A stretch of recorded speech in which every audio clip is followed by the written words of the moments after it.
And welcome back. You're watching America's Forum right here on Newsmax TV. I'm John Bachman. And I'm J.D. Hayworth. John, we talk about foreign policy, national security, and economic security. The Russian annexation of the Crimea is causing ripples not only in political circles, it might just cause tidal waves economically. Russia's economy already feeling a pinch before the West imposed economic sanctions. The Russian stock market dropped a dizzying 10% this month. Some analysts predicting that that country's economy would not grow at all this year. In fact, just one day after sanctions were announced, Visa and MasterCard stopped serving two Russian banks, leaving customers unable to buy goods in shops or online.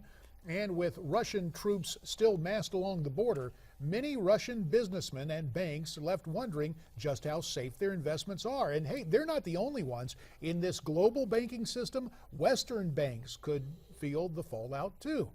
So joining us now to discuss what is transpiring with Russia and with the sanctions, Kim Iskyan of the Global Contrarian. Kim, we thank you so much for making time to be with us today here on America's Forum. Thank you for having me. Kim, Russia is a big borrower from Western banks. One report has that amount at over $700 billion last year. Are Western banks ever going to see that money again? Will you see a payback of these loans ever? Yes, I don't think there's a real concern that Russian corporates are going to be defaulting left, right, and center. As you said, we do live in a tightly intertwined global banking and financial system. And I think the big challenge coming up for a lot of Russian companies is rolling over a lot of those loans because interest rates will be going up. And a lot of borrowers, Western borrowers, will be a lot more skittish. And now, it's not a question of these companies or these borrowers in Russia saying, tough luck, we're not going to be paying you back, because they need this money. They don't want to go bankrupt. And that's not really a viable option. We're not talking about sanctions moving on to global financial suicide, which is in essence what that would be. So I think there's less concern about corporates or banks simply not paying. Now, Kim, the U.S. and EU, a big meeting this week considering how to put more pressure on Putin. There's been a lot of talk that the EU has been reluctant to join the United States in sanctions because of Gazprom and the fact that the Russians control so much of the energy there in Europe. But when you see what's going on with these banks, Kim, what do you think? To have the leverage, will, in the final analysis, the EU join with the U.S. to give more weight to further sanctions, or what scenario do you see playing out? I think the EU will, to some degree, step in a line, but I think it's important to remember that the EU is much more reliant on Russia as a trade partner and as a source of gas. A quarter of the EU's gas is supplied by Russia.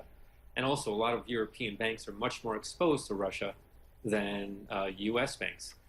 So if I'm the EU, I am a lot more cautious. And I think something that's not entirely appreciated here is that to Russia, Ukraine it's a red line, flashing in the night sort of issue. This is not just a line in the sand that they might say, you know what, if we quote unquote lose Ukraine, it's not the end of the world. To Russia, this is in a lot of ways a matter of life or death. Because if you look back over the past 20, 25 years, NATO and the EU have been steadily creeping eastward. We've seen Poland, we've seen the Czech Republic, we've seen the Baltics.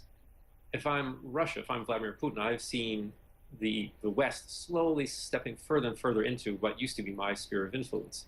Ukraine is right on the border of Russia. Ukraine is very much culturally, historically, linguistically quite similar to, it has a lot in common with Russia, put it that way.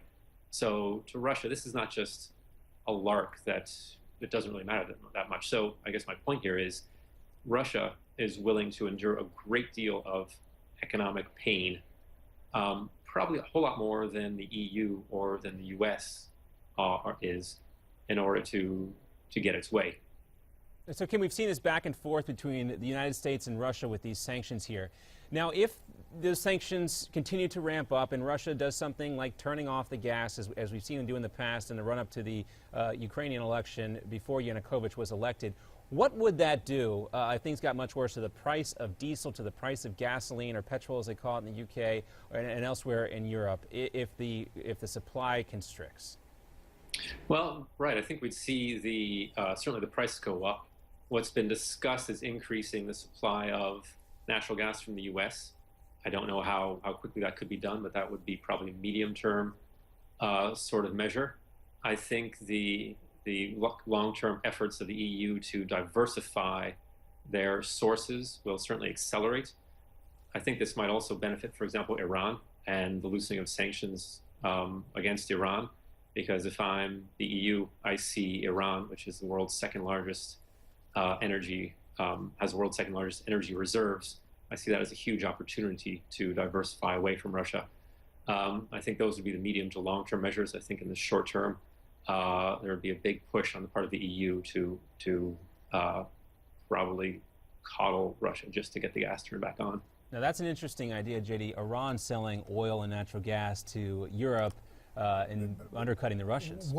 That geopolitical prospect is very intriguing, Kim, but I'm also curious, again, bringing it back home literally, for American banks, with all this going on, what concerns are you hearing from American bankers as they're going through their checklist?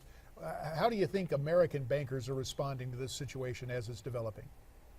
Well, I think on the one hand, you have the banks, which are concerned about their loan exposures or their syndicated loan exposures. On the other hand, you have portfolio investors.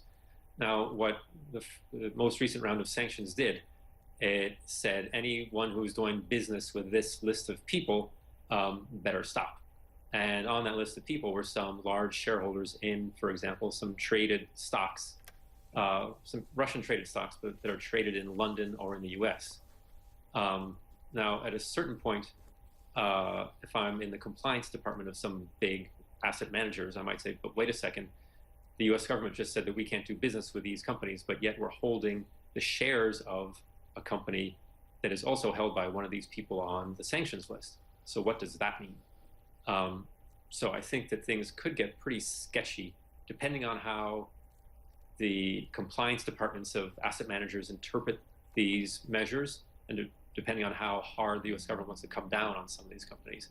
So if I'm a hedge fund manager holding Russian stocks, I'm thinking, but wait a second, at what point do I have to be very careful about what I hold and what I buy?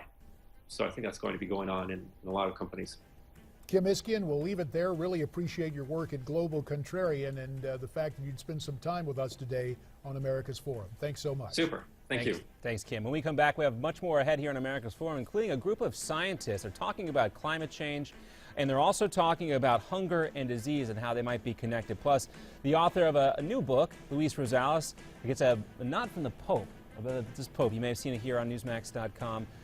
Pope Francis, A Pope for Our Time is the book. We'll have much more, including those stories and more here on the program right after this.